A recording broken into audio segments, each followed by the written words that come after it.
How to troubleshoot common issues with ChatGPT and ChatGPT Premium.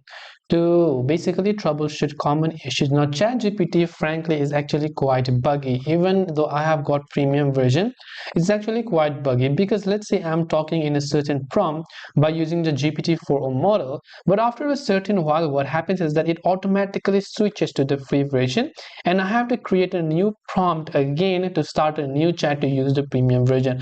Now, currently, you can see it's just a normal one, but after a certain while, after generating many stuff away, it will say new version of ChatGPT available. Click to start a new chat, even though I have actually got their premium version. So this is actually a buggy thing.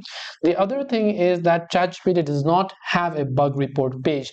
ChatGPT only has like feature request page or something like that, and obviously people will only be able to see that, and there isn't a bug report page. If you're having some kind of issues with ChatGPT, you can try to go to status.openai.com to see if they're having any of the issues with their API or ChatGPT, their labs or their playground, and all of the incidents over here, right, like this.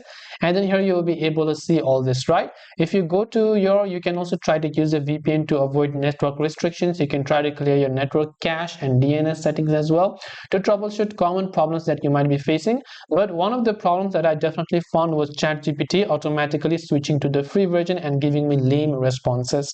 So I hope that this video helped you understand a little bit about this. If you have got any questions, feel free to leave them down.